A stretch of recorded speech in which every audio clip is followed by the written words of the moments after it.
Is Kyler Murray headed to Arizona? Well, according to the website Draft Analysts, new Cardinals head coach Cliff Kingsbury was telling people over the weekend that it's a, quote, done deal. His team will take Kyler #1 overall. Kyler decided not to throw or run 40 at the Combine, but he will do it at his pro day next week. The Cardinals' current QB, Josh Rosen, just finished his rookie season, but when their GM was asked last week if Rosen's the team's quarterback, he said, quote, right now, for sure.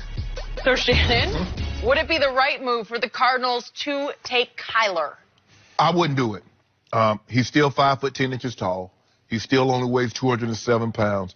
And they need help, not just at the quarterback position, but they took a quarterback last year. But I think they have more issues than quarterback. I still have my doubts about his ability at that size to stay healthy.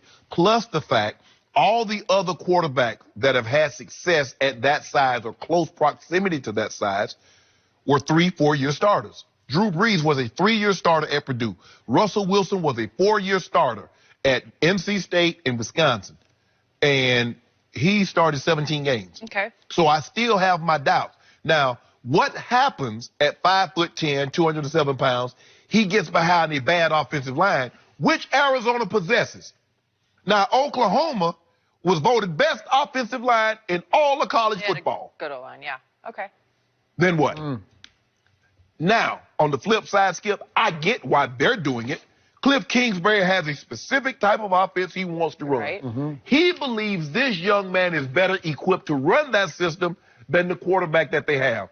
Now, they're going to have to give, basically, a guy that they traded up for or they got with the 10th pick in the draft, Skip, they're basically going to have to give him away. Because why would I give, it's like, if you have a yard sale, you tell me I'm moving. Yeah. And everything must go.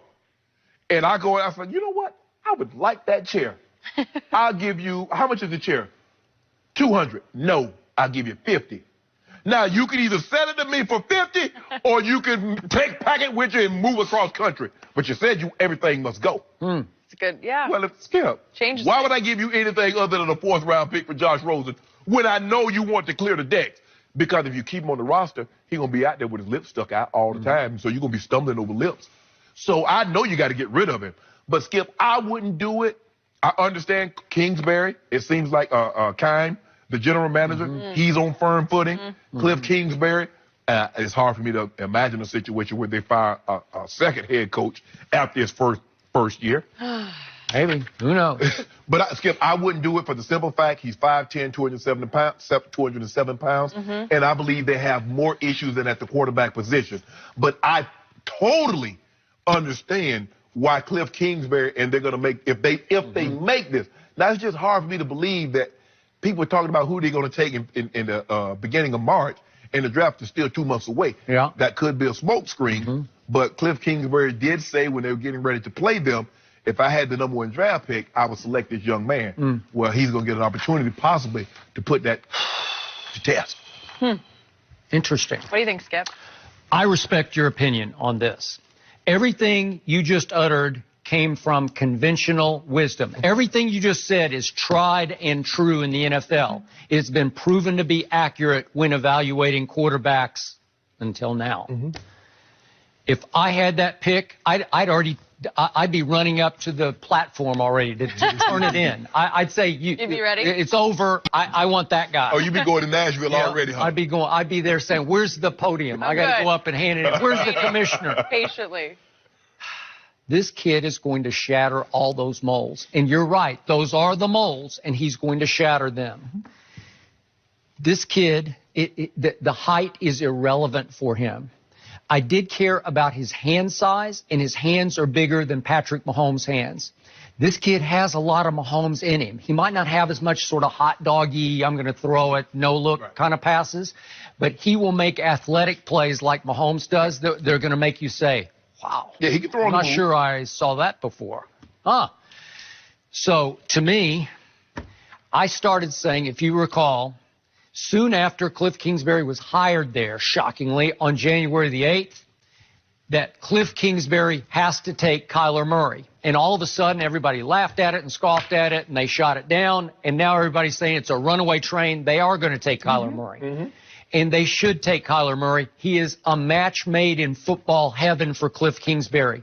You couldn't pick a better head coach for him. You could pick better places to start than Arizona, because I agree with you. The cupboard is kind of bare. Yes. Yeah. I don't love what I see there. I look at receiver, and you still got Larry Fitzgerald who's going to come back for one last hurrah. That would help Kyler Murray. Right. But is he Larry Fitz that we used to know and love? No, he's not. He's not. Do I like Christian Kirk? Yeah, I like him coming out of the slot. Would that be a nice connection for? Yeah, it might be. David Johnson, I think that would help a lot. And then after that, not much there. Offensive line is terrible. Yep. And your man Vance Joseph is now the defensive coordinator. Is that what he was born to do? Is run a defense as opposed to run a football team in Denver? I don't know. Maybe. But here's the bigger point. Kyler Murray is way, way, way, way, way better than Josh Rosen. Oh, It's like shockingly better. In fact, Kyler Murray is everything to me Josh Rosen is not. Okay. So you just have to cut your losses. I don't know why they took Josh Rosen, and I'm not being 20/20 hindsight on this. Okay, but I said before the draft, I just don't love him. Yeah. I don't love his football backbone. I don't love his intangibles. And the laugh out loud story of the weekend was that Bill Belichick would be interested in trading for Josh Rosen as the successor to Tom Brady. So wait a second. In Tom Brady, you have the highest football winners intangibles ever. And in Josh Rosen, you have, let me be nice, low intangibles. Right. Really? And you would well, okay, maybe Belichick's going to say, watch this. Watch what I do. When they say, Skip, this is what we've learned over the years. If we know anything, Coach Belichick, he might be sitting on 10 deuce. And you'll never know what he's going to do. Smoke screen all over the place. So to your point, are you going to have to basically give away a guy that you traded up to get high in the first? Yes. I'm sorry. You have to start fresh. Yeah. You can't. What's the old saying about throwing good money after bad? Right. Well, that's what you'd do if you hung on to Josh Rosen. You'd throw good money after bad. Because you'd keep trying to put pieces around him. You'd take somebody with the first dive. They'd take Bosa probably. I guess they would. I don't know for sure. You take Nick Bosa and you say, okay, that'll start to shore up our defensive line. Good money after bad. Because in the end, it starts and ends with the quarterback position. Kyler Murray changes everything. He's a leader more in action than in word, right? You're right. It's how he carries himself with this sort of athletic dignity. He's the 9th overall pick in the baseball draft, and the way he walks on the field, I just say, I trust that guy. Right. And again, he's not a vocal leader, but all of his body language says, trust him. Yep. Trust him. He's going to make the play at the moment in the game. And he just kept doing it. I know we got 1 year body of work. I'm good with it. But the thing that I like most, Skip, if a guy comes in, because we've seen this so many times, a guy comes in and he's stuck with the quarterback that was there when he arrived. If you allow Kingsbury, let him take his guy and work with it. We saw this with Blake Bortles. Everybody get to, I can work with him. Oh, I'm going to do this. I'm going to do that. Oh, no, you're not. Deep down inside, at the end of the day, if you want the coach to be his ultimate best, and I get it, Skip, now, if you have franchise guys, obviously, you're not going to get rid of, Aaron Rodgers when a new coach comes in. But these quarterbacks that are marginal, that's why Adam Gase wasn't successful. He was stuck with Ryan Tannehill. And I kept telling him. It worked with Peyton Manning, right? Yeah, exactly. Okay. But that's what I said, Skip. And I kept telling him, I said, you know what? Ryan Tannehill, because he really had no choice. I said, Adam Gase is going to get fired and Tannehill's going to get cut because it's not a good matchup. And that's not how Adam Gase wants to play football. But if I'm the Cardinals and I've just hired a new coach because this is against conventional wisdom, Skip. Yeah. You don't normally get fired for going 5-6 or 6-6 or whatever he went.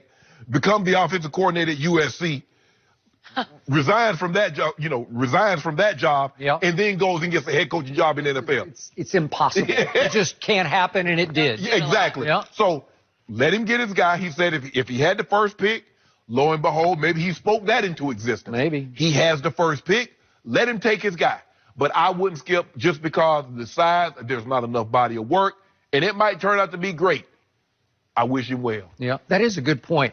When those words came out of Cliff's mouth ahead of the Oklahoma game, whenever it was in October or whenever, I forget when it was. Did you do that game? I don't think you did that game. Did you do it? Whatever. I can't remember. But as soon as those words come out of his mouth, How much would you have bet against that actually happening? There was no odds. No, Like billions to one? Yeah. You know what, Skip? There was no odds in Vegas that said Cliff Kingsbury will be an NFL head coach in 2019. Yeah. Okay. Again, just for the record, I'm obviously a lifelong, born and bred University of Oklahoma fan, but of the last 4 Heisman Trophy winners at Oklahoma, I said on national TV, Jason White can't play in the NFL, and he couldn't. I said on national TV, there's no way I'm taking Sam Bradford till the 3rd round. He's not a first-round pick. Can't stay healthy. Somebody, St. Louis, took him #1 overall. How did that work out? He just can't stay healthy. I don't like his football backbone either. But I said Baker Mayfield last year, I said, I'm taking him 1st overall, and I think he lived up to that, and this kid will more than live up to it if you take him 1st overall. And Oklahoma has more #1 overall draft picks. So if Kyler goes, you got him, Baker, Sam Bradford, Leroy Selman, 4. I don't know if another school can say that, Skip. That's true. It would be history-making, too, because Oklahoma would be the first school to ever have back-to-back #1 quarterback. That is correct. And next year when Jalen Hurts wins the Heisman Trophy, stop it, Skip, baby. That would be 3 in a row. Has that ever happened? No. We're going there. Jalen Hurts? Skip. Wow. Skip. Oh, now you a Jalen Hurts fan. I am. Now he I is. love Jalen Hurts. Yeah, I bet you do. You always liked him, Would you? no? I liked him okay. But now I've you're liked all him in. better than you have. You just said he can't throw, right? Yeah. Okay, so Not consistently. He have a throw here or there. would Lincoln Riley's I was stock go just through the gonna say that. roof Changes if he had when he got 3 in a Lincoln. row? Changes with Lincoln around, you know. Okay, we're Mold gonna see. him. We're gonna see. Okay, I'm going to say it one more time about Kyler Murray. Okay. Quickest feet I've ever seen on a football field, so it changes everything because he can create the windows. He can create the time to throw, and he is definitely pass first. He will hurt you if you dare him to run or if they call a run. He will hurt you, but he looks first to throw. That's why he's going to shatter the mold. Okay. I'm going to take your word for it. I wouldn't take him for those reasons. Like I said, I like to see a body, especially, Skip, when I'm dealing with a mold-breaking type player. Yep, I know. I need more body of work. I need to see over a longer period of time. I told you, everything you said was conventionally correct. Yeah. This is completely unconventional. Of the 53 Super Bowl winning quarterbacks, how many of them have been unconventional? Trent Dilfer? He still was a drop-back quarterback. I don't know. He still was a drop-back quarterback. Yeah. I don't know. Taking Cliff was kind of unconventional, too. So at this point, you might as well just mix it up you might and as well. try anything. If that's what he wants, I mean, they're going to give it a